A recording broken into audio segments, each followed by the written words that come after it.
Hi viewers, it's Let's Talk Love on Infobox TV and my name is Asantwa. It's something that when it happens at a workplace, many see it as a hindrance against production and hence frown upon it. Viewers, before I tell you the topic for discussion today, let's just go watch this short video and when we return, I'll tell you what we are discussing. Stay tuned, it's Infobox TV.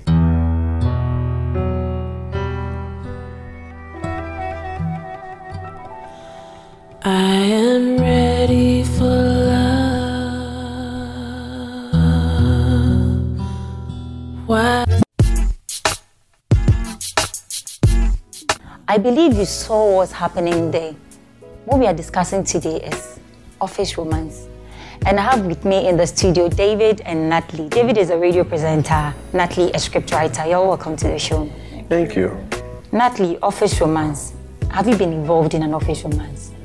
Yes, I have been involved in office romance. It brings back very good memories.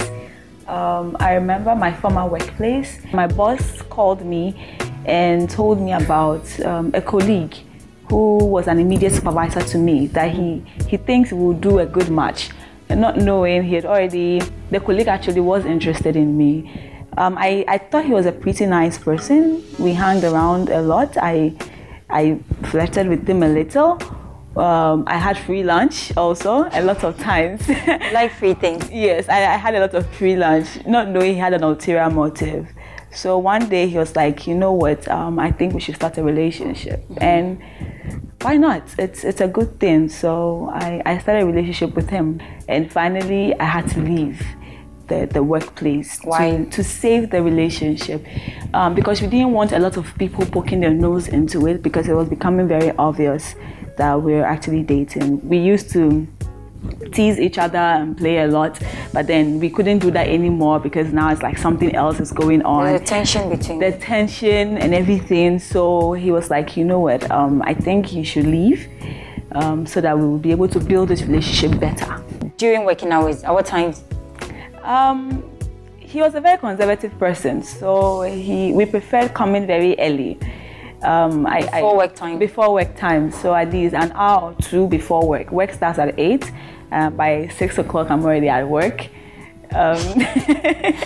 It contributed. It gave me a good habit. It gave me a good habit. I come to work very early. So what were you guys doing? We were talking and holding hands. That's all.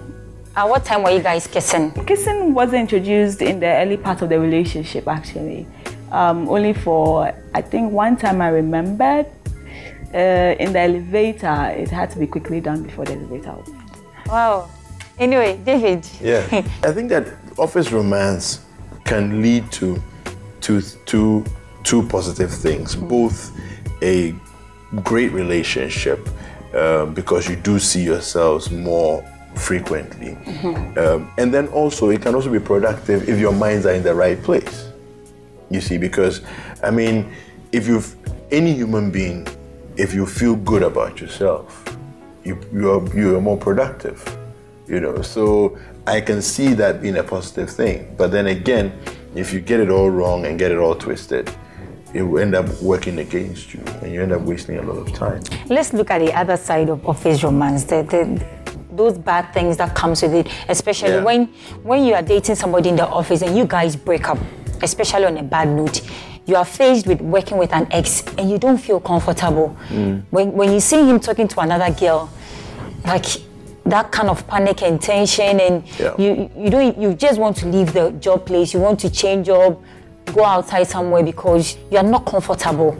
Okay, facing your ex at work is equivalent to when you guys are angry or there's a quarrel. And then you have to come to work Monday morning, and then you have to work. I remember I did something wrong work-wise. I had to send some documents I didn't send on time. And actually, he forgot that we were actually dating. He had to shout and yell at me. So then I was laid back and I was like, okay, wow, is this what you're going to do? Like shout on me. I felt very bad. We didn't talk. I didn't agree to his lunch request, like, you know, that kind of thing. I was a bit angry, forgetting that I was actually at work and I should expect yells from my supervisor. Of course. So there was that kind of tension, and I think he realized it, so he had to send me a text message to say that he was sorry. Let's take an expert view, and then when we return, we'll wrap up on the show. It's still Let's Talk Live on InfoBox TV.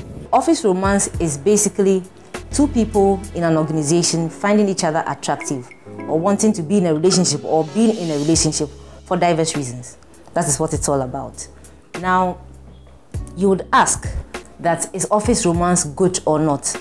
As a professional and as an individual, I wouldn't place it as good or bad. It depends on how it's managed. But I don't think we can prevent office romance. It is part of, our human lives. Besides, everybody has where they meet their partners. Some people meet them on campus at school, others meet them at the workplace, others meet them at church. So you can't say that people can't fall in love. They will fall in love, yes. But what policy has the organization put in place to ensure that that relationship does not affect the work negatively? Because at the end of the day, we want to meet our corporate objectives, we want to be able to perform, we want productivity to be high, we want to live our values. Don't discourage it, but ensure that you have policy guidelines in place to ensure that the relationships in the offices don't affect the job at the end of the day.